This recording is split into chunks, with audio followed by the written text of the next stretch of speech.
Qué gusto volver a escucharnos.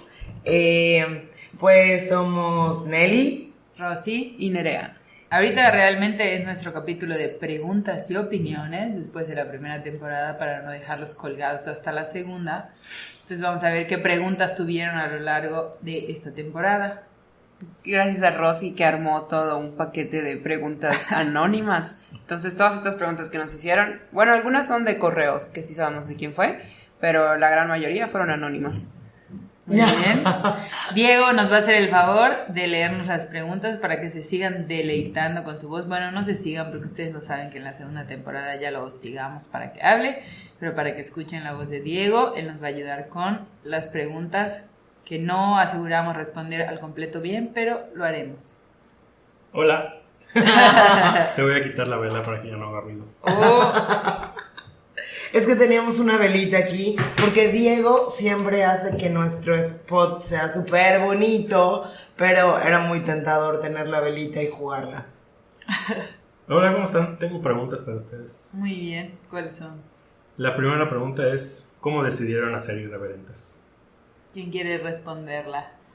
Yo digo que empiece Nerea, que ella y Diego fueron los instigadores. Exacto, cuéntenos cómo fue. Pues ya habíamos hecho un proyecto de podcast antes en el que Diego y yo estábamos y eran temas y que nos gustaba, o sea, que estemos como no solo hablando entre nosotros, sino que se pudiera hacer como este diálogo, ¿no? Y más comunidad con otras personas.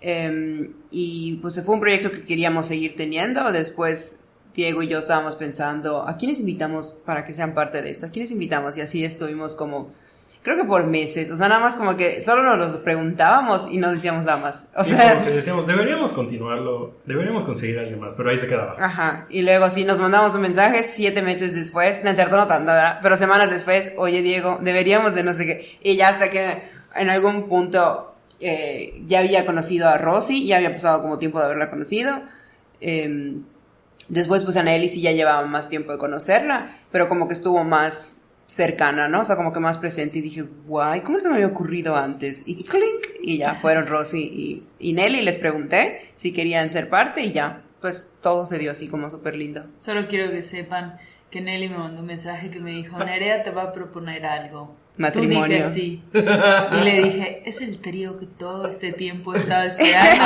Y lo fue. Regagado. Algo así. Sí lo fue. Mi vida. Pues bueno, así empezó todo esto. O sea, la verdad es que todo fue así como mensajes primero secretos, ¿no? Nelly, ¿te gustaría formar parte de esto? Y después así. Como una secta. Como una secta, exacto, es correcto. Y ya, pues aquí estamos. Y estuvo padrísimo porque, bueno, aprovechamos esta ocasión para agradecerles muchísimo que estén hablando con nosotros, que nos manden mensaje, que nos comenten cosas. Yo no sé si ustedes, pero yo no esperé que nos fuera tan bien. O sea, yo no esperé que fuéramos tan bien recibidas, que mucha gente nos escuchara, que gente de distintas edades nos escuchara y que además interactuaran tan bonito con nosotras. Yo estoy alucinada. Sí, la verdad es que es muy bonito, o sea, ver los comentarios que nos escriben, como que entrar a Twitter es así como la sorpresa del día, ¿no? ¿Qué nos escribieron hoy? La verdad está muy bonito, muchas gracias. Sí, gracias por escucharnos y más que nada gracias por interactuar, la verdad, cuando cuentan, escuché esto, hice esto, nos taguean y me encantó, me dejó pensando en tal cosa, digo, ay, qué hermoso, o sea, sí me pasó que, o sea, cuando empezamos a grabar el podcast yo tampoco sabía cuánta gente lo iba a escuchar, pero como que decía, no importa, o sea, me hace feliz grabarlo, o sea, aunque lo digamos nosotros 4, para mí eso es suficiente porque me hace bien y me gusta como platicar y diseccionar mis ideas y luego entonces como que la gente no lo cree, pero como que creo que cuando la gente me dice, escuché tu podcast, me encantó y no sé qué, y yo les contesto, wow, muchas gracias, de verdad, muchas gracias por escucharnos. Sí. O sea, como que mucha gente cree que lo digo por una cuestión de amabilidad pero de verdad es así como que no manches, o sea, alguien está utilizando tiempo de su vida para escucharnos, o sea, digo, wow, qué bonito. Sí, de verdad estamos genuinamente agradecidos. Bueno, pues vamos a las otras preguntas. Agradecides. Pregunta número 2. Hola, en el capítulo 5 de la temporada 1, Nelly habla de tipos de espectros sexuales. No sé cómo preguntarlo, sorry. Pero, ¿qué son cada uno? Solo entendí asexual porque medio sé qué es. Gracias. Ay, ok, eso estuvo complicado. De hecho, estoy sacando mi libreta porque tomé notitas para poder hacer esta respuesta. Y sí era sobre los espectros de la asexualidad, que yo tampoco sé mucho de eso y creo que igual estaría padre que en algún punto habláramos con alguna persona asexual que creo que nos podría explicar mejor, pero yo lo que puedo es compartir lo que investigué, ¿no? Alosexual, persona que tiene una intensidad de atracción sexual tradicional o como la entendemos tradicional, y asexual son las personas que, entre comillas, no sienten atracción sexual. La asexualidad es un espectro porque hay distintas clasificaciones dentro de esta, pues de este espectro. ¿A qué me refiero con espectro? Dentro de la asexualidad hay todo un rango. O sea, más Sí. bien, Dime. yo siento que los espectros, bueno, ahorita nos vas a explicar cuáles son como las maneras, pero los espectros de sexualidad es como ver una paleta de colores, ¿no? O sea, la paleta de Exacto. colores que la sexualidad es. O sea, a veces nos enseñan así como heterosexualidad, homosexualidad, fin, gracias por participar. A veces alguien te menciona bisexualidad y de resto nunca escuchas nada más, cuando en realidad, obviamente, la sexualidad es tan compleja como cada ser humano que existe. Cuando hablamos, por ejemplo, de espectros, a lo que nos referimos, como bien dijo Rosy, es hablar no de oposiciones binarias, de que algo es blanco o negro, eso no es, sino que pueden haber distintos grados y que también la sexualidad puede ser un continuum y que en este momento yo sienta o responda de una manera, pero quizá en 6 meses o en 10 años sea de otra manera, ¿no? Entonces, como entender que es esto, me gustó como lo dijo Rosy, una paleta de colores. Dentro de esa paleta, en la sexualidad existen las personas grisexuales que sienten atracción sexual en algunas ocasiones y las personas demisexuales que sienten atracción sexual después de que hay como una conexión emocional con la persona por la que sienten esta atracción, ¿no? Lo mismo que les decía ahorita, creo que va a ser más sencillo si algún día entrevistamos a una persona que esté en el espectro de la sexualidad, que nos explique mejor, porque igual yo sé lo que he leído en papel, pero... A mí, por ejemplo, algo que me pasa mucho y es la manera en la que he aprendido como a leer ese tema y a respetarlo, es que en general como mi sexualidad en su ejercicio es una sexualidad heterosexual, ¿no? Y a mí me pasaba mucho que mi despertar sexual fue muy tardío, ¿no? O sea, fue muy, muy tardío, mucho más, o sea, fue más allá de mis 25 años. Y me pasaba mucho que de pronto, cuando oía a mis padres hablar del interés de su despertar sexual, yo me sentía muy como fuera de sintonía, ¿no? Decía, o sea, ¿por qué si estos cabrones están todo el tiempo pensando en coger? Yo, o sea, a mí no se me cruza ni por aquí, ¿no? Y entonces eso hacía que yo me preguntara muchas cosas, ¿no? Nunca se me va a olvidar una vez.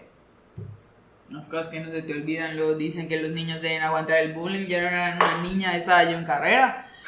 Guay. Imagínate. Y de todas maneras no se me olvida que estaba como en el salón. Y me acuerdo que se acercaron un compañero y una compañera, con nada de buena fama, a preguntarme como que ¿cuál era mi orientación sexual? Muy normal acercarte a alguien. Oye, ¿cuál es tu O orientación? sea, no con esas palabras, ¿no? Pero así como que... Digo. O a ti, o sea... ¿A ti qué te gusta, ¿A ti qué güey? te gusta? Así como que mujeres o hombres, y luego se empiezan a reír y dicen así como, o nadie. Que entonces dices, pues qué crueles somos, o sea, cuando tenemos 18 años creemos que ya estamos muy grandes, pero qué crueles son los adolescentes, que era muy obvio que en el contexto de la pregunta ellos entendían que había una problemática con mi sexualidad que iba mucho más allá de si yo era heterosexual u homosexual, sino de que había un mal manejo y un mal ejercicio, porque pues el progreso de cada quien va a su velocidad, y yo todavía, aunque ellos estaban así en su auge total de hormonas, yo todavía no estaba ahí, ¿no? Y a mí algo que me pasaba mucho es que cuando todavía no estaba ahí, o sea, en una decisión de ejercitar mi sexualidad, sí, muchas veces lo que me llevaba a casa era o sea, ¿será que entonces la que está mal soy yo? O sea, yo tengo un error por no querer ejercitar mi sexualidad al mismo tiempo que mis pares. Y entonces, a partir de eso, pues aprendes a tomar eso y utilizarlo en el otro tipo de sexualidad de la gente, ¿no? Yo siento que algo que me gusta mucho de la manera en la que se está manejando la sexualidad actualmente es que se deja de hablar de ella como algo inamovible, ¿no? O sea, siento que es hoy soy heterosexual, hoy soy homosexual, hoy soy bisexual, hoy soy asexual, ¿no? Estoy pasando por un momento en mi vida en el que no quiero tener nada que ver con nadie. Y siento que eso es algo muy importante y algo de lo que las siguientes generaciones van a aprender mucho. O sea, que dejar de pensar en la sexualidad como algo inamovible, sino como que algo que obviamente no deja de fluctuar, no deja de tener flujo, porque tú como humano no dejas de cambiar. Entonces, obviamente el ejercicio de tu sexualidad no va a ser nunca el mismo. Incluso, por ejemplo, ¿no? Alguien que es heterosexual siempre o es homosexual siempre, desde que nace hasta que se muere.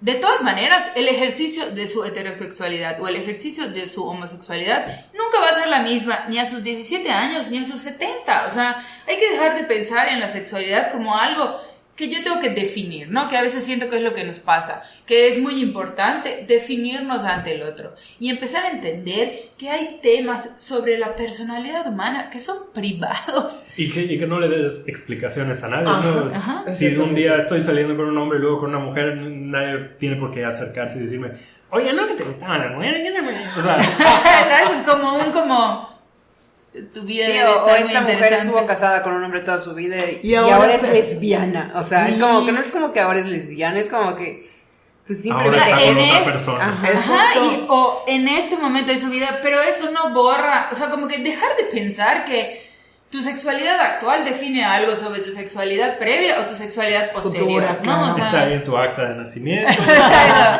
mujer, heterosexual, entre paréntesis, por siempre. Ay, me gustó mucho cómo lo explicaste. La verdad, Rosy debió de haberlo explicado. Pero, pues de eso era de lo que estábamos hablando, de ver la sexualidad así, desde un lugar que fluye. Y creo que eso fue en el capítulo de la sexualidad, cuando hablábamos de cómo, pues, invisibilizábamos otras expresiones sexuales, como podría ser la sexualidad, ¿no? Ujú. Gracias por preguntar. Nosotros también queremos seguir aprendiendo sobre eso. Siguiente pregunta. ¿Creen que hay buenas influencers, entre comillas, promotoras del body positive en Mérida y en México? ¿Y cuáles son sus favoritas? En Mérida, la verdad, yo no tengo mucho conocimiento, especialmente si nos referimos específicamente al body positive como corriente. En México sí conozco, yo tengo una amiga que se llama Andreinsky, con K, y ella toma fotografías, y de hecho su manera de ser body positive es que muchas de las fotografías que toma son para cuerpos gordos, que por cierto, últimamente hablando sobre body positive, aprendí que está mal decir cuerpos obesos, porque la obesidad es un diagnóstico médico negativo, y gordo no. Entonces hay que... alguien me regañó y me dijo, usa la palabra obesidad con más cuidado. Y yo, Entonces debemos de ser cuerpos gordos. cuerpos gordos. Gordos, Ajá, perfecto. porque obeso es como decir Ya diabético. estoy patologizando ¿no? algo. Exacto, estás Ok. Y bueno, ella sube muchísimas. Hay una chava que amo, es in-curves, in-curves. Así está en Twitter, así está en Instagram. La amo y la adoro, ya lo sabes, siempre le estoy reaccionando a todo lo que hace. Hay una chava que igual me cae súper bien, que se llama Maquis Camargo, que igual es así, super body positive. Hay unas chavas que se llaman Yo Curvilínea. Todo esto los pueden encontrar. La mayoría tienen el mismo Insta, nombre en Twitter. Instagram, en Facebook y en Twitter. Sí creo que hay muchísimo que aprender. Lo interesante yo siento con el body positive es más nuevo en México, ¿no? Y estamos aprendiendo. Obviamente tiene sus variables como en todos los países. De donde vino el body positive más fuerte, como nos pasa a nosotros regularmente, pues es de Estados Unidos, ¿no? Y siento que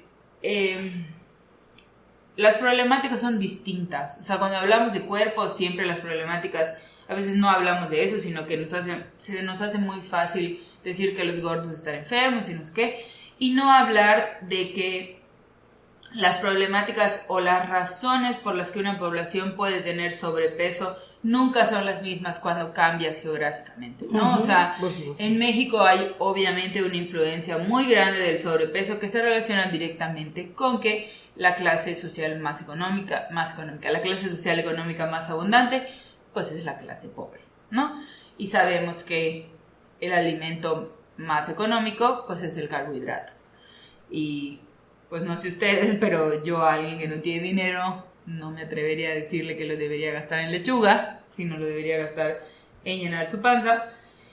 Y siento que en general algo que me pasa ahorita que ha habido la crisis ambiental y no sé qué, parece que se relaciona y no. Pero siento que es muy importante como seres humanos nunca dejar de lado la problemática social que tiene una problemática. No la problemática, sino diría la parte social que tiene una problemática, ¿no? A veces es muy fácil hablar, cuando hablamos de cuerpos gordos, hablar de la responsabilidad que tenemos a nivel individual. Pero no hablamos de las responsabilidades que tiene el estado de la mala nutrición o de las responsabilidades que tenemos a nivel social. Entonces, igual por eso es de pronto interesante leer sobre estas promotoras de Body Positive, pero siento que igual es interesante leer no solo sobre ellas, sino sobre la problemática social de cómo se maneja en México, ¿no? Tenemos que tomar en cuenta, y yo me tomo dentro de esa gente que habla sobre Body Positive, que regularmente alguien que puede hablar de Body Positive en una red social es alguien que es de una clase media alta o de una clase alta. Mis problemáticas de alimentación o las problemáticas que puedo tener con mi cuerpo obviamente nunca van a ser iguales de los que tienen una clase baja. Entonces sí siento que es importante, si de verdad te interesa el tema, sí seguirlas a ellas, pero la cosa es que aquí habla de la problemática de un nivel más individual, ¿no? O sea, cómo resolver tu autoestima, que es importante, ¿no? Como hemos hablado y como hablamos en el capítulo de Body Positive, yo no puedo dar socialmente si individualmente no estoy bien. Pero sí siento que es muy importante igual investigar cuáles son las problemáticas sociales que han hecho que, por ejemplo, el índice de obesidad no deje de bajar en México, ¿no? Entonces sí creo que, aunque es interesante hablar sobre influencers, no hay que quedarnos solo ahí. Hay que pensar en la alimentación, la nutrición y los cuerpos como una problemática social. Que tiene mucho que ver igual, como dices, con el clasismo y con... A cada rato escucho comentarios de, si es pobre, ¿por qué está tan gorda? ¿Qué come? O sea, que coma menos. O sea, ese tipo de comentarios son súper comunes. No, o el típico, es vegetariana y está así. O sea, claro. O sea, ¿qué? Sí, no sabía que necesitaba pasarte un ISO 9000 de mi cuerpo. Ajá. Y creo que todo eso como dentro de un lugar de mucho cuidado, mucho respeto y mucha empatía, ¿no? Porque a mí lo que me ha sucedido es que de repente sí me parece indignante que alguien me sugiera que para que yo tenga una vida más saludable tengo que comer todo orgánico, sembrado en mi casa, súper fresco, en la sección orgánica recién cosechada de Superama, que yo soy clase media y no me alcanza. Sí. Entonces, de repente pensar que las personas no tenemos cierto estilo de vida porque somos flojas y no porque pues tenemos otras prioridades en las que se va nuestro presupuesto, puede ser un poco complicado, como decía Rosy, en un país como el nuestro, ¿no? Entonces, sí, eso es algo que yo revisaría de algunas de las personas que a veces hablan de Body Positive desde una perspectiva de tengo que cumplir con todo esto para entonces... Me cuido porque me amo. O sea, como que hay que, o sea, entiendo, ¿no? Pero yo siento justo... ayer estaba hablando... La chava esta, no sé cómo se llama, la de odias tu cuerpo, la de los 25 vodkas. Y sí, Bárbara de Regil. ¿Qué fue eso? Que dijo que ella es una mujer, está guapísima. Guapísima. O sea, y me imagino que debe ser una persona muy saludable, o sea, tú la ves, se ve fuerte, o sea, no solo es una mujer delgada. Yo no dudo que nutricionalmente sea una persona que esté bien. Pero de pronto empieza a hablar en su video de que dice que esa gente que sale y se toma 25 vodkas el fin de semana y luego al día siguiente se levanta y se come unos taquitos fritos, pues dice, o sea, eso es autodestrucción. Y a mí lo que más me perturba del video es que dice, eso es autodestrucción, amiga. Primero, qué padre que solo se dirija a los cuerpos femeninos. Y segundo, después de eso se ríe, tipo, igual te reirías. O sea, y esa es una de las cosas que me molestan más de cuando hablan desde la gordura como una patología. O sea, igual dirías, alguien de cáncer, o alguien es adicto a la coca, autodestrucción. O sea, pero socialmente la gente se molestó, o porque yo empecé a ver en Twitter cosas como La de gente chiste. se súper molestó. o sea, Y mucha luego gente se volvió molestó y chiste. luego se volvió un chiste y así como que... Y luego mucha gente estaba así de que, pero sí es autodestrucción. Y yo, ay no, pero it's not funny. O sea, no da risa que hables de la autodestrucción de los Es demás. que si de verdad piensas que es autodestrucción, no te ríes. Y Ajá, si o te sea, ríes, entonces no es autodestructivo. O sea, eso eso es lo que no- estás juzgando. Hoy si te ríes tienes un serio problema. Ah, Ajá, exacto. o sea, Entonces, como de que falta de empatía no, bien mucha cañona. gente no tiene razón de lo que dice y yo lo siento, pero en el momento en el que se rió quedó completamente desacreditada. O sea, si ella de verdad creyera. Tuviera o sea, una preocupación o sea, es genuina. como que yo estuviera hablando que es alguien adicto a las metanfetaminas y al final me riera. Pues no me daría risa que alguien sea adicto a una droga, así como, ay, mi pobre prima que es adicta a las drogas y se está destruyendo. Confusión y sociopatía, su máxima expresión, o sea... No, ya sabes. Pero bueno. Creo que... O sea, sí es muy importante. Justo ayer, porque estaba dando un curso sobre eso, estaba hablando sobre derechos humanos, y yo decía que una de las cosas que más me gustan de los derechos humanos en mi cursilería es que basa desde un lugar de la empatía. Y yo decía, una de las maneras más importantes, o una de las maneras más importantes en las que tú puedes hacer ejercicio de tu empatía es darte cuenta que la realidad que tú vives no es la realidad que viven todos. Entonces siempre, más en un país tan clasista como el nuestro, tenemos que partir de ahí. O sea, cuando hablamos de problemáticas del cuerpo, de salud, bla, bla, bla, o sea, yo no soy la única persona que existe. O sea, mi realidad es esta y esto es lo que puedo hacer. Incluso alguien dentro de tu mismo estrato socioeconómico puede ser que tenga otra realidad. Puede ser que sea gente como yo, por ejemplo, que entre las miles de cosas, claro que tengo malos hábitos alimenticios, claro que me hace falta hacer ejercicio, pero igual vengo de una familia de macrobesos. Pero yo, ¿por qué te lo tengo que decir? O sea, yo me tengo que sentar y decirte, es que mi papá tiene una banda, es que mi tía tiene un bypass, es que te vale verga, o sea, honestamente. Y a mí también, o sea, contártelo. O sea, no te tengo que estar pidiendo perdón por estar gorda. Como siempre, compañeros y compañeras, la conclusión es que hablemos de esto desde la empatía siempre y que ver qué influencers hay es un camino, pero empezar a pensar esto, como dice Rosy, como una problemática social, creo que nos va a llevar a encontrar más preguntas que respuestas, pero preguntas que nos van a encaminar a un lugar como más saludable para todas y todos. Sí, y yo estaba pensando ahorita, la parte que yo consideraría como importante de que existan influencers, o no necesariamente influencers, pero activistas del body positive en México, es que además de que heredamos como expectativas de cuerpos gringas, o sea, no es solo en general el body positive como pensamiento que igual como que vino de Estados Unidos, sino adaptarlo a los cuerpos mexicanos, que son muy diferentes, y que incluso los cuerpos gordos que ya están como entrando al mainstream gringo no son los cuerpos gordos de aquí, es genética diferente. Entonces, en ese sentido creo que influencers y gente que muestre su cuerpo mexicano gordo igual es importante, ¿no? Sí, para que lo veas y digas, me veo como ella, ¿no? O sea, Claro. de pronto, cuando tú como mujer mexicana gorda ves así a las mujeres de tallas grandes que tienen así las boobies más grandes del mundo. La raza mexicana no es de tetas grandes. Tú las ves a ellos así, con sus escotes y tú dices, puta, volteas a ver las tuyas y dices, ayuda. Que alguien mande ayuda, ni eso tengo, ya sabes, o sea. Siento que además hoy me da mucho gusto, siento que estamos escuchando muchísimo la voz de Diego, ¿no? Sí. Está lindo. No me lo digan porque voy a dejar. Ok, no, ya. Retiro lo dicho. Siguiente pregunta. ¿Por qué para algunas feministas no pueden existir hombres feministas? ¿no estaríamos haciendo lo mismo que el patriarcado con los hombres? Creo que eso debió ser pregunta, ¿no? Ajá, que No el estaríamos patriarcado haciendo con lo las mismo mujeres, ¿no? como si cuando somos heterosexuales no podamos apoyar la causa LGBT. Shot para esta.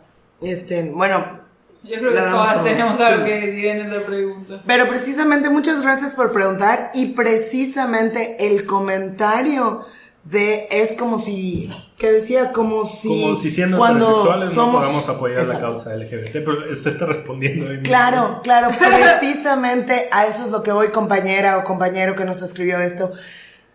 Precisamente las personas heterosexuales que apoyan el movimiento LGBTTIQA, y esa A no es de aliados, es de sexuales. Pero los compañeros que defienden el movimiento se nombran a sí mismos aliados y no se convierten en el centro del movimiento. Es como si llegara la banda heterosexual a tomar los espacios y los micrófonos del movimiento gay para decir, ¡hey, yo los apoyo, véanme a mí! Esa es una de las broncas que sucede en el feminismo.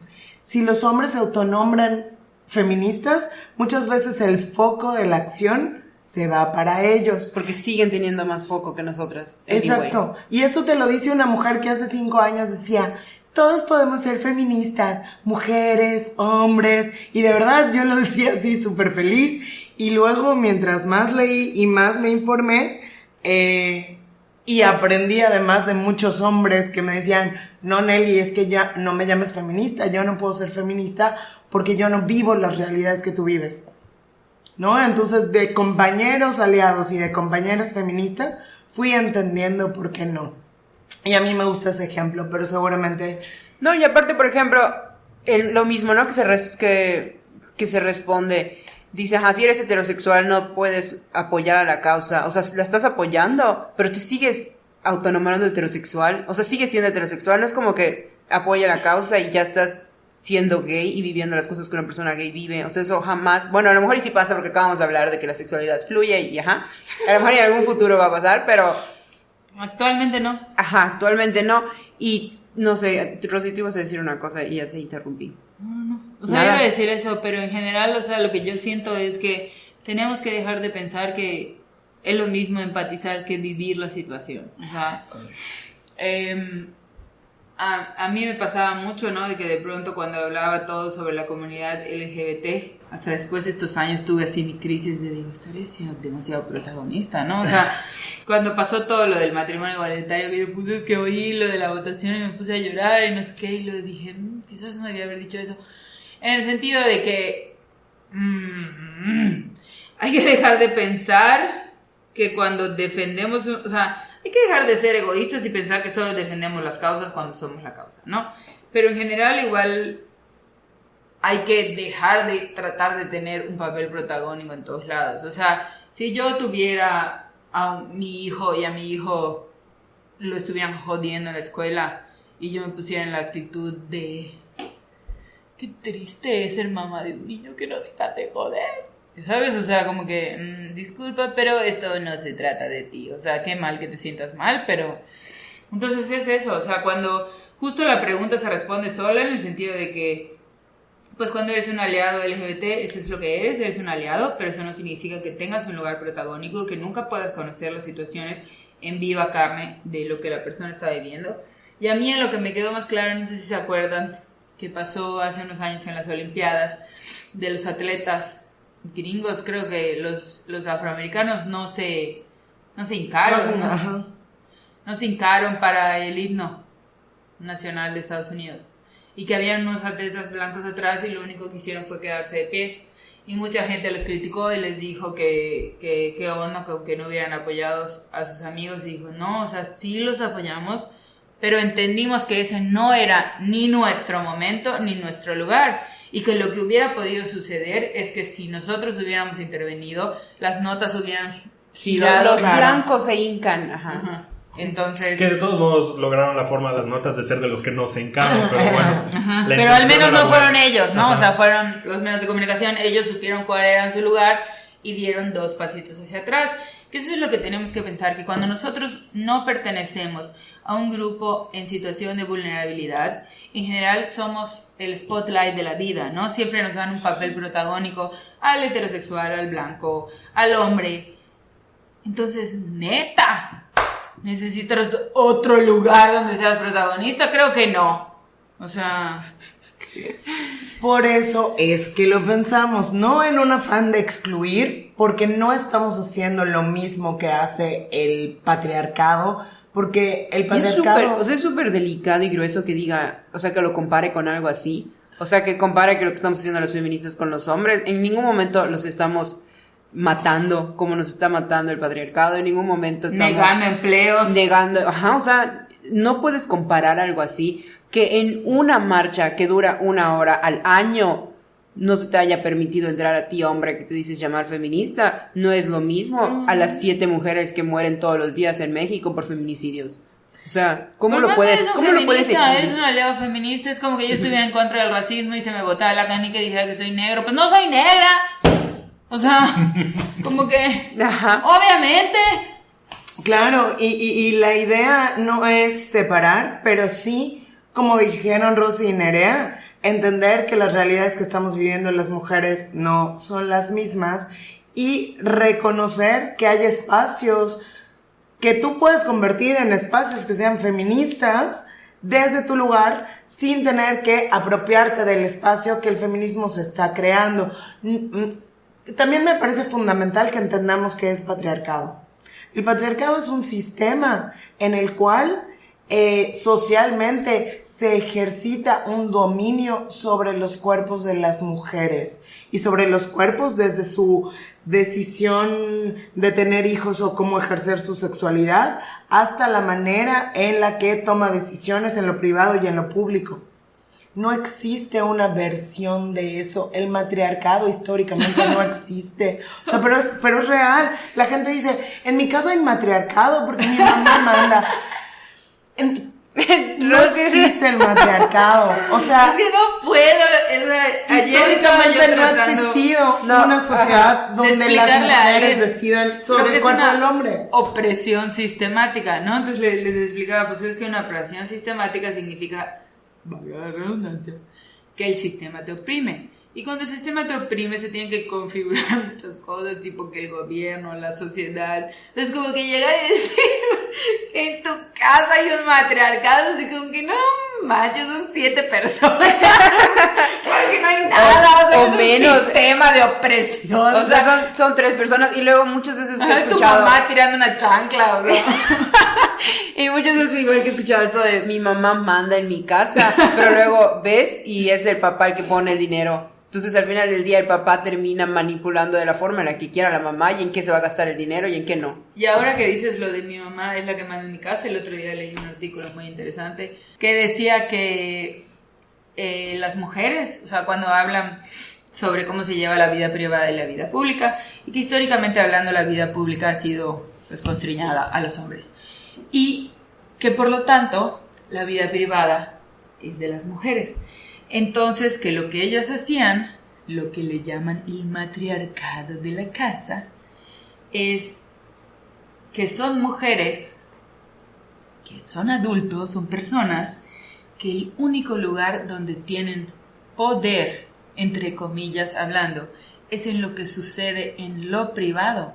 Entonces, a veces nosotros leemos a las mujeres que son muy mandonas, que son muy controladoras a nivel hogar, cuando no entendemos que son mujeres que lo único que están haciendo es tratar de ejercitar su independencia en algún ámbito de su vida. Entonces, bueno, me estás en todas partes castrando y limitando, pues esta vida que es privada es solo mía. Entonces pasan cosas así, no se las digas a tu papá, dímelas a mí y yo lo manejo. Claro, porque en ningún otro lugar puede hacer el ejercicio de su independencia. O sea, no. Entonces ahí es cuando ves, no, es que no es un matriarcado, es igual un resultado del machismo, una mujer que vive en una sociedad que todo el tiempo le está desacreditando, entonces obviamente se vuelve súper controladora sobre lo que sí tiene control, entre comillas hablando, ¿no? Entonces, al final termina siendo el resultado de lo mismo. Pues ahí está la respuesta. ¿Por qué no hay hombres feministas? Y luego eso se lo toman los hombres porque ya saben cómo somos los hombres de delicados. Nos lo tomamos como no sirves de nada, vete, te odiamos. Cuando en realidad, o sea, sí hay un lugar para el hombre aliado, o sea, y es en grupos de hombres. Y es un lugar importante, o sea, porque en realidad al final la sociedad va a cambiar cuando todos cambiemos. Pero no es el mismo lugar, o sea, nada más eso es todo lo que se les está diciendo, no que no tengan un espacio, solo que no es el mismo espacio, ¿no? Así es, o sea, tú cuando estés con tu grupo de amigos y escuches comentarios horribles, di algo. Sí, porque no después sirve de termina... nada que te metas entre todas las mujeres y dices, sí, las apoyo, pero luego cuando estás con tus amigos, ay, sí, esa vieja, no sé. Ajá. ¿Qué es lo que mucho hombre hipócrita que se hace llamar feminista hace? Entre los grupos feministas sí se quieren alzar el cuello, pero a escondidas siguen siendo igual de machistas. Porque realmente, al menos en mi experiencia, los hombres increíbles con los que me he topado, o sea, son aliados extraordinarios y no se nombran feministas. O sea, y si eso iba yo a decir, neta, los hombres que son buenos aliados feministas nunca me han dicho, es que yo soy feminista como tú. Ya sabes, jamás. Nunca, sí, o sea, entienden miedo. perfecto, o sea, y lo ves, o sea, la manera en la que hablan, apoyo el feminismo, estoy a favor, pero ves que en ningún momento les interesa decir, mi medallita, aquí está. De verdad, digo. No, sí, totalmente. O sea, yo me acuerdo que una vez estaba hablando con un amigo y le digo, o sea, me empezó a contar como que varias cosas de su vida y le dije, es que me encanta, o sea, me encanta cómo eres como que el hombre perfecto. O sea, eres hombre y no puedes ser feminista, pero como que eres una cosa increíble. Y él me contestó, dice, soy aliado. Y yo te amo mucho. O sea, era lo máximo. Pero, pues es la verdad, o sea, un hombre que realmente está comprometido con la causa. O sea, como que, ¿por qué querrías tu medalla? ¿No? Así es. En general, o sea, si te unes a una lucha social en busca de un reconocimiento, o sea... Yo una vez cometí un error fundamental de feminista que a un compañero le dije, es que tú eres mi not all men, no lo vayas a decir nunca, ya lo dije en un podcast, pero yo le decía, es que tú eres mi not all men, o sea, si hay alguien que es mi not all men, eres tú, refiriéndome que si yo podía creer que no todos los hombres son algo, era él, ¿no? Y lo que me respondió fue muy lindo, o sea, me dijo... Gracias por el cumplido, pero no me lo digas, porque nadie debería de sentir eso, porque es un proceso constante estar revisando todas mis violencias. Y si me dices eso o se lo dices a alguien más, puedes sentir que ya llegó y nunca se llega. Ya, me caso. O sea, ¿no? Aquí toda heteronormada, me caso con ese hombre. Pero me caso, tengo hijos y hago mi fiesta de revelación de género. Completamente, pero ya les dije cómo va a ser, ¿no? Va a caer un globo lleno de agua porque gender is fluid. Solo ustedes lo van a entender. Siguiente pregunta. Yo quiero preguntar, ¿cómo ha cambiado el feminismo su vida en cosas triviales? Por ejemplo, yo ya me cuesta mucho ver rom-coms que antes veía. Sí. Nada más vamos a poner rom-com, es películas de comedia romántica. Exactamente. O sea... Ahorita veo las cosas y tengo preocupaciones que no tenía. Hay una película que se llama Nicky Nora. Es una película muy linda de un chico y una chica que se encuentran a medianoche en Nueva York y tratan de ir a un concierto. X. Pero la mejor amiga de la chica se emborracha y se queda en una van con dos amigos del chico protagonista y se la llevan borracha por la van, no le hacen nada y la otra chica, la protagonista, está rolando por la ciudad y sabe que su amiga borracha inconsciente está en la van de dos güeyes que no conoce, pero pues no hay bronca porque va a estar bien. ¿Qué? O sea, yo toda la película la pasé preocupada por la otra chica y diciendo, ¿por qué no están yendo a buscar esta chica? ¿Por qué siguen yendo al concierto? Esta chica está inconsciente, deberían de llevarla a su casa. O sea, y no pude disfrutar nada de la película. No, es que ahorita que dices, me acordé de la escena del vómito de esa película, Dios me salve. Ya sabes de cuál estoy hablando. Claro, ¿Cómo se llama? Nika Nora. Nika Nora. Bueno, creo que en español de hecho se llama Nicky Nora o La Noche Loca de Nicky Nora. Pero buscas Nicky Nora y sale. Yo me quedé toda la película preocupada por la amiga. O sea, no. Yo igual me pasó lo mismo, yo la amaba y luego la volví a ver y fue como... Ajá. Trata humana. Empiezas a identificar cosas que no veías antes, ya no te conectas, apagas películas a la mitad, dejas de ver series. Yo me pasa que a cada rato veo algo especialmente en las rom-coms, que así el galán le dice algo, ¿no? Que dice, a cada rato estoy sentada en mi sala y grito, ¡sí a Wendy! Como que sí, cuéntame más, es muy interesante. Bueno, yo acabo de ver ahorita una película que se llama La química del amor, que empieza hablando como de estos procesos neuroquímicos que tenemos y habla, creo que en inglés es The Female Brain. Bueno, pero el caso es que te muestran una escena de una chava que quiere ser muy independiente, que está casada con un basquetbolista profesional que tiene muchísimo dinero, y la chava es muy independiente, el chavo se lesiona y se siente como cacha a la chava masturbándose, porque pues su pareja pues se estaba masturbando, porque te puedes masturbar aunque tengas pareja, y entonces el chavo se siente como súper inseguro. Y entonces se lo está comentando al güey que le da como rehabilitación, y el güey le dice, es que tienes que ser muy hombre. O sea, las mujeres ahorita ya, como que ya no son mujeres, ¿no? Se sienten como hombres porque quieren trabajar y traer dinero. Entonces, tienes que ser, ya sabes, caveman, cavernícola, como tú muy hombre, tomarla, jalarle del pelo, darle unas nalgadas. Yo me imagino que me trate de jalar el pelo, le rompo la nariz. Ahorita vamos a llegar al clímax, ¿no? Perdón por el spoiler, pero está... Entonces está la escena donde él va a hacer eso, y entonces empieza a tocar a la chica se cachondea, se ponen de rodillas en el baño, él le empieza a jalar el pelo, a ella le gusta, y de repente el güey le mete la cabeza al vacín. Y la chica obviamente... O sea, le dice, ¿esto es comedia o es así? Es una comedia, está en Netflix. Y la chica le dice, ¿qué te pasa? Y le dijo, güey, ¿qué diferencia hay en que te jale un poquito el pelo y que haga eso? Hay una gran diferencia. La línea es muy delgada. No, la línea es cabeza en el retrete. No es delgada. Uy, ¿quién escribió eso? ¿Alguien que se golpeó la cabeza?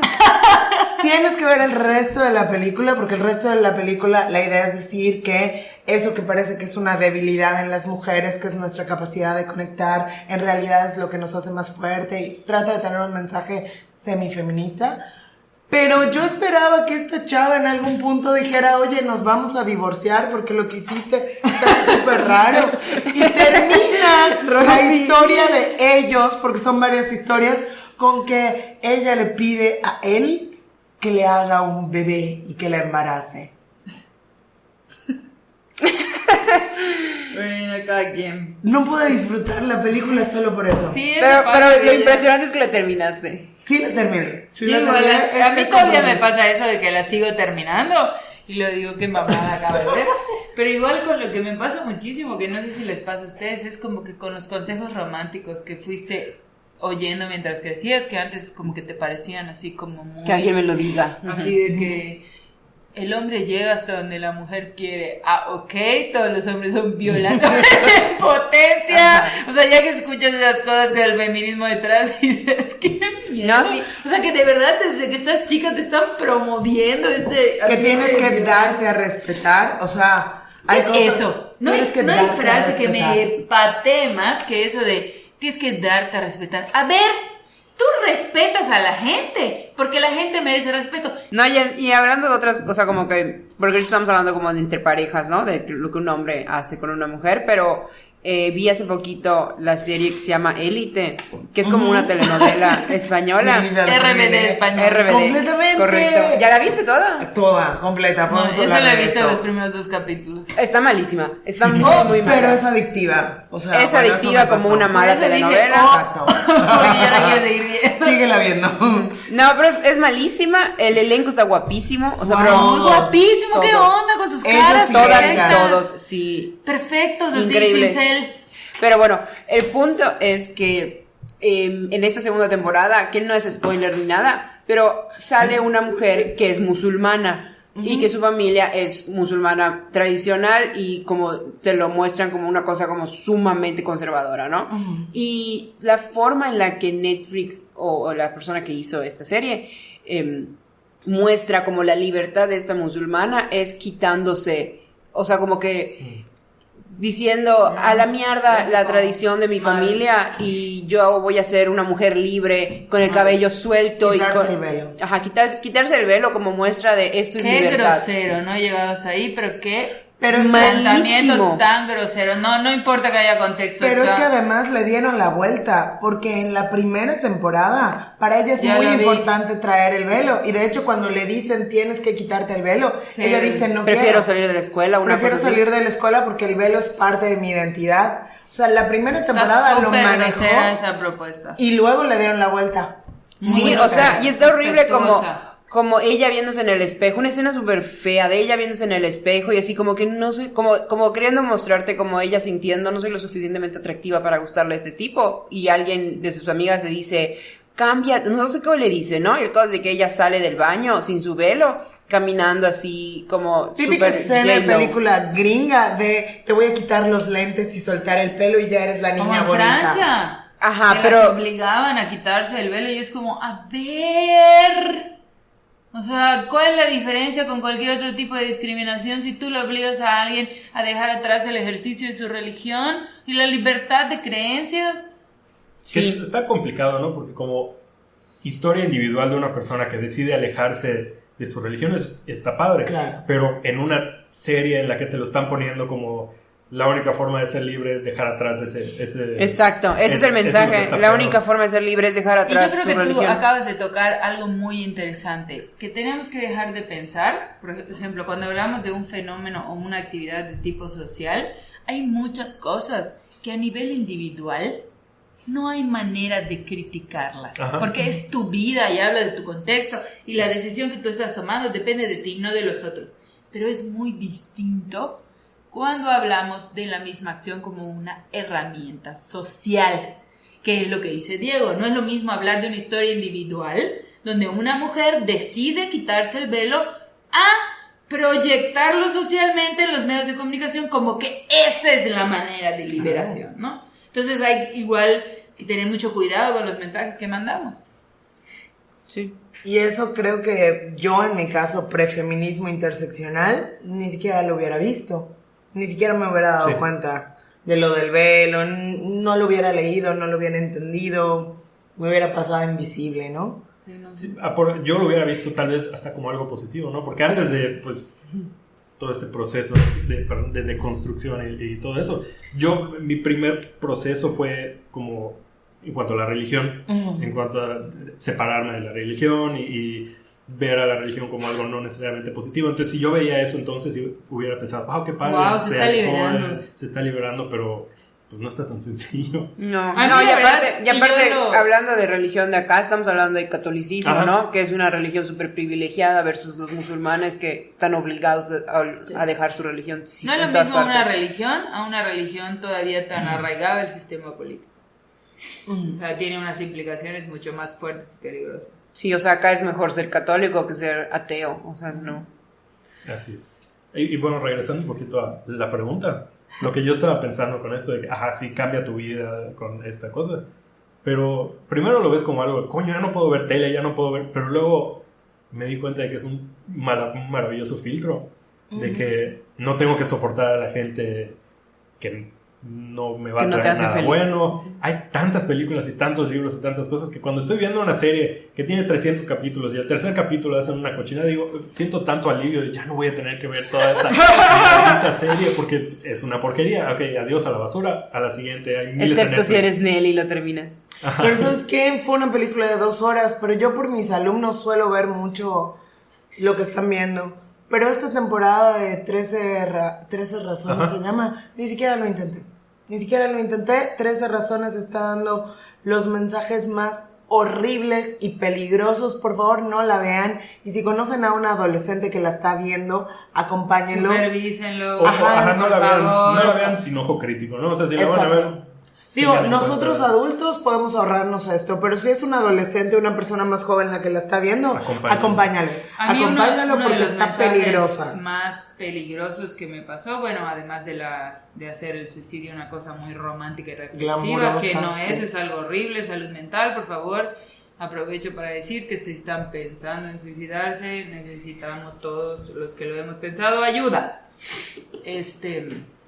No es romántico, no ayuda a reflexionar a nadie, no va a pasar nada más que ustedes no van a estar y va a haber mucho sufrimiento, no tienen que dejar de hacerlo por el sufrimiento del otro, pero no va a haber un solo fruto positivo de que ustedes ya no estén en el mundo, ¿ok? Pero uno de los mensajes que me pareció más fuerte fue este mensaje de mostrar a los adultos como enemigos. Cuando yo siendo adolescente, realmente, definitivamente mucha de la gente que me salvó fueron mis padres que tuvieron tolerancia y amor para mí, pero la gente que puso mayores herramientas de ayuda a mi disposición fueron adultos. Fueron adultos sensibles, adultos que eran capaces de conectar con un adolescente como si fuera su par. Entonces sí siento que el mensaje de los adultos son el enemigo. Los papás son tontos, los tutores no sirven, es horrible. Y la tercera temporada creo que se pone peor, o sea, defender a un violador, encubrir crímenes, esconderle cosas a adultos. A mí me la contaron y me Crímenes. dijeron, O sea, yo estaba viendo un capítulo de esta tercera esconder temporada delitos. por alguien más y así, tú escondes un asesinato, tú un robo y una violación y yo, qué gran mensaje para los adolescentes. O sea, los delitos no son secretos. Si alguien es adolescente y nos está oyendo, los delitos no son secretos. O sea, son delitos. Sí, por favor, No, cuidado está con fuerte. esta serie. No, yo vi la primera temporada, ya la segunda, creo que el primer capítulo ni lo terminé y ya... Sí. Qué malo. Muy bien. ¿Cuál es la siguiente pregunta? Nos quedan 2 preguntas. ¿Creen poder contestar 2 preguntas en 10 minutos? Sí, Porque rápido. ya Brevemente. Sí. Ok. Buenos días, chicas. Felicidades. Como saben, muchos vamos en este camino de poner los lentes violetas, pero me he dado cuenta de que muchas personas también se ponen lentes para cegarse y no tocar temas sensibles. Pasa no solo con el feminismo, sino también con temas de discriminación, pobreza y otros. La pregunta sería, ¿qué cosas podemos hacer desde la individualidad para sensibilizar a esas personas? Sin generar conflictos, sin evangelizar y sin ponernos en vulnerabilidad. Yo tengo 3 cosas. Tengo 3 cosas. Uno, primero que nada, el feminismo involucra la discriminación y la pobreza. Si no tienes un feminismo interseccional, ¿a quién le sirve tu feminismo? Segundo, de lo que estaba diciendo, ya se me iba a olvidar, por eso quería hacer los 3. Ok, apunta. Sí, ok, vulnerabilidad. Siempre que quieras tocar temas sensibles, vas a tener que hacerte vulnerable. Sí. Esa es la razón número. O sea, primero tienes que venir de la empatía, y después tienes que entender que te vas a poner vulnerable casi en el 99.9% de las situaciones humanas cuando estés hablando con otra persona. Y la tercera ya se me olvidó por completo. Ok, en lo que la recuerdas, tomo mi pluma para que escribas. Puedo comentar algo Sí. sobre lo que dijiste. Creo que me parece importante que no le tengamos miedo a la palabra vulnerabilidad. Ponernos vulnerables no quiere decir ponernos en riesgo. Estar vulnerables quiere decir estar abiertos a conectar con el otro, pero eso no tiene que ser sin autocuidado. Eso iba a decir yo, ajá. Sí. Que viene como parte de eso, es Claro. cómo evitar ser, entre comillas, vulnerable. Es preparando, o sea, sabiendo que te vas a meter ese tema, preparado, con autocuidado, sabiendo que puedes con esa interacción, ¿no? Claro. Antes de empezar. Claro, y ver eso, vulnerabilidad no es ponernos en riesgo, es solo estar abiertos. Sí. Nerea ya había Ya me regresado. acordé de la tercera. Y sin evangelizar. Evangelizar es una palabra un poco rara porque es así católica, creo, o no sé de qué religión sea, pero siempre cuando tú estás dentro de esto del feminismo vas a tener que predicar la voz del feminismo, o sea, es una y de otra. Punto. Evangelio quiere decir buena palabra buena, o sea, yo sí quiero evangelizar porque el feminismo, ya sabes, Sí, o sea, es eso, o sea, primero que nada, te vas a tener que poner vulnerable, vas a tener que, entre comillas, evangelizar, como le quieras llamar, porque sí es evangelizar, o sea, y 3, Y no es, también el dices, feminismo sin abarca generar mucho. conflictos, pues tienes que, o sea, si quieres cambiar la mente de alguien, o sea, si quieres influir, vas a crear conflictos o sea, En la persona. es como parte de la definición de cambiar de opinión, ¿no? Como que tener un conflicto interno y solucionar ese conflicto interno, si no, no va a haber cambio. Que creo que lo que podemos acotar también es la palabra conflicto. Conflicto no es algo malo, conflicto no es violencia, el conflicto es parte de nuestras vidas y el conflicto es una oportunidad de transformación. Entonces, vamos a generar conflicto, pero eso no quiere decir que vamos a generar una pelea o que vamos a desatar violencia, sino que vamos a generar un cruce de opiniones. ¿No? Sí, Bueno. no, y dando los, o sea, porque estamos así como desmenuzando la pregunta de esta persona y lo que quiere esta persona es como saber, como tips de cómo afrontar todo esto. Después de toda nuestra cátedra que te dimos, ¿cómo puedes afrontar esto? Depende muchísimo de cada persona a la que le estás hablando. Si es tu mamá, Empatía. siempre empatía adecuada a la persona a la que le estás hablando, porque no va a ser lo mismo el lenguaje que usas con tus amigos que el lenguaje que usas con tu mamá. Y no van a ser los mismos tipos de ejemplos y no va a ser la misma realidad porque tu mamá es muchísimo más grande, me imagino, que tus amigos, o sea, no lo sé, pero... Guay, estaría muy raro. Pero, o sea, pero es eso, ¿no? O sea, siempre empatía adaptando a la realidad de la persona a la que estás hablando. Pues yo lo que tengo que aportar es, creo que mis compañeros son mucho más benevolentes que yo. Creo en lo personal que no estés obligado a promover nada de lo que estás pensando, pero... Lo que yo tendría que decirte, por eso digo que ellos fueron más amables y aportando más, es que si en este momento de tu vida no estás dispuesto a ser vulnerable, a crear conflicto y a evangelizar, probablemente significa que no estás listo para compartir el mensaje que tienes que compartir. Y no está mal, ¿no? O sea, si no tú está sientes mal. que tienes que trabajar en ti. Ese es mi punto, no está mal, pero sí creo que es irreal que pienses que hay una manera de cambiar o intentar cambiar el pensamiento en otro partiendo de un lugar seguro. Y hay que dejar de apreciar, yo siempre digo, estamos demasiado enamorados de la seguridad, estamos demasiado enamorados de la comodidad, cuando irónicamente las mejores cosas que pasan en nuestra vida pasan cuando estamos incómodos. Entonces sí creo que es muy importante que tengas consciente que cuando vas a intentar cambiar o compartir lo que piensas, las probabilidades de que te sientas incómodos son altas. Si no estás listo, no pasa nada, no es obligación, pero sí, nunca va a haber un lugar 100% seguro para compartir lo que pensamos. Y lo que decían ellos, o sea, ser vulnerable no es ser débil, son cosas completamente diferentes. Nunca te arrepientas de la vulnerabilidad.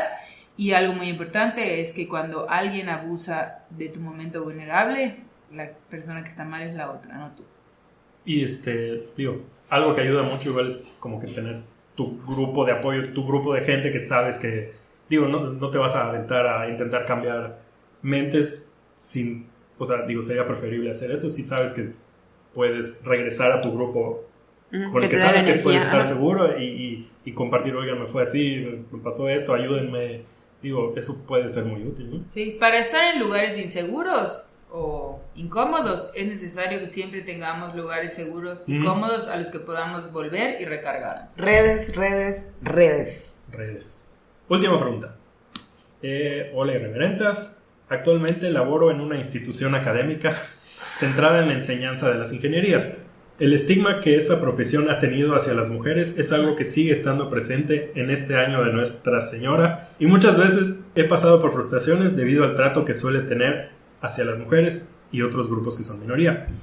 La institución cuenta con un departamento de equidad de género, pero las personas que han sido responsables ahí solo han logrado desarrollar actividades como, entre comillas, vestirse de un mismo color para el Día de la Mujer. Como hombre cisgénero no me siento con la autoridad de tomar este puesto, pero tengo compañeras que han demostrado su interés por el cargo. Mi pregunta es, ¿qué actividades podría proponer hoy para fomentar un verdadero ambiente equitativo o al menos que comience a concientizar a los estudiantes y posiblemente a los docentes? Muchas gracias, es una pregunta muy bonita y de verdad qué maravilla que hay maestros, que hay gente en el espacio y en el ámbito educativo haciéndose estas preguntas. Gracias por existir. O sea, mucho igual tendríamos que ver qué tanta libertad tiene, ¿no? De qué cosas se pueden crear.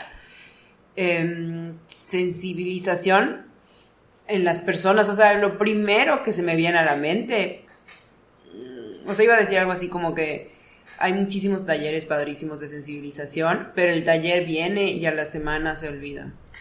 Pero creo de que todas es maneras un primer paso. es el primer paso. Siempre en estas, el primer paso, sin duda, es la sensibilización, porque además, como hablamos de la pregunta anterior, la sensibilización parte de un lugar más seguro, especialmente si estás hablando que estás en un ambiente inseguro, en el que tú traes a temistas, que son los temistas que hablan del tema, valga la redundancia, y entonces no tienes que poner a nadie en riesgo o en el spotlight, Claro. sino que pones a alguien y ya que lleves suficiente sensibilización, puedes como ya ir al siguiente paso.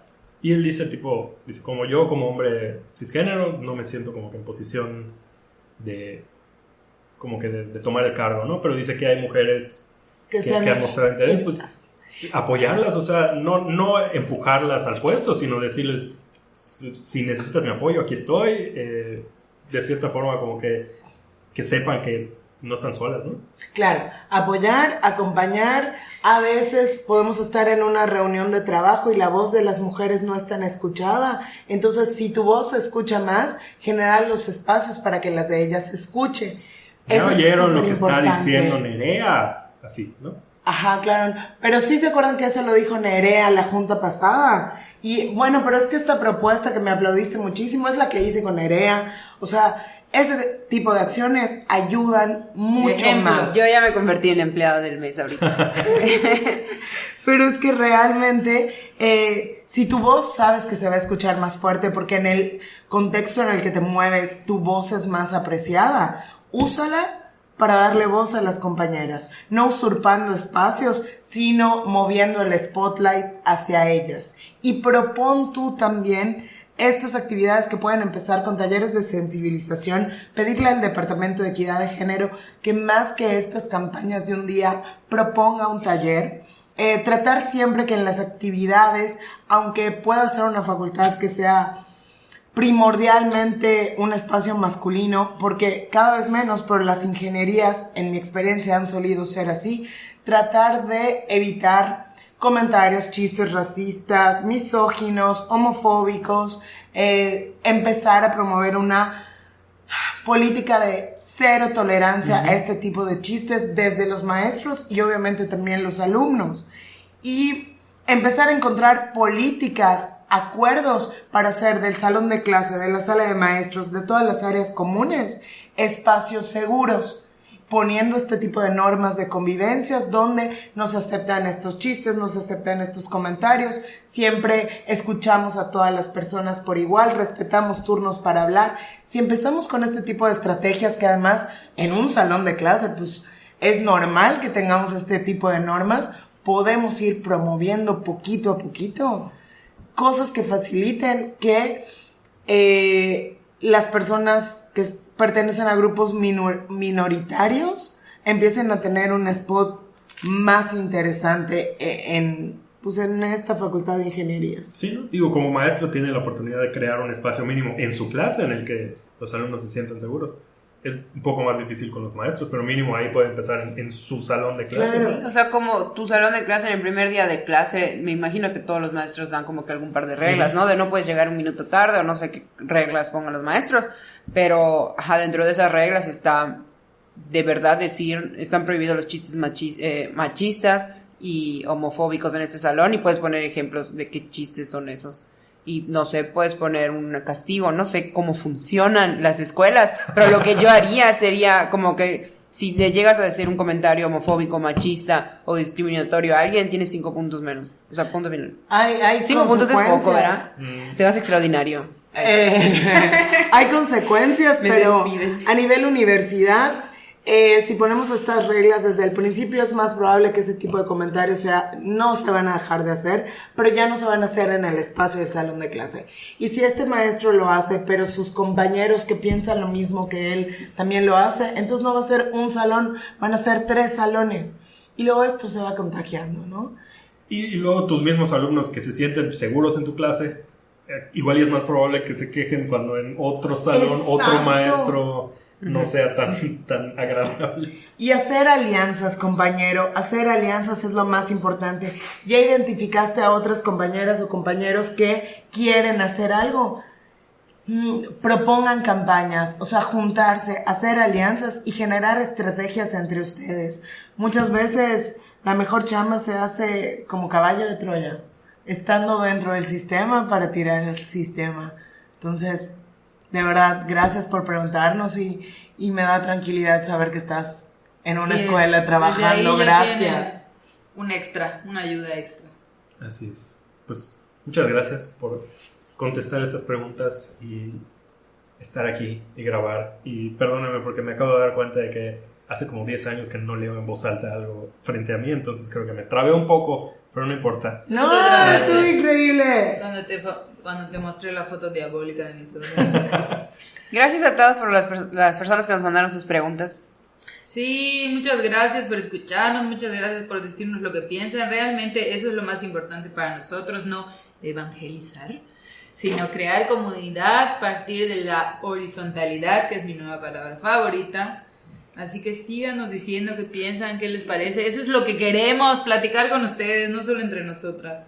Y ya no falta mucho para la segunda temporada. No. Estamos muy emocionadas y emocionados. Los esperamos. Y disfruten esta voz que se les va a acabar.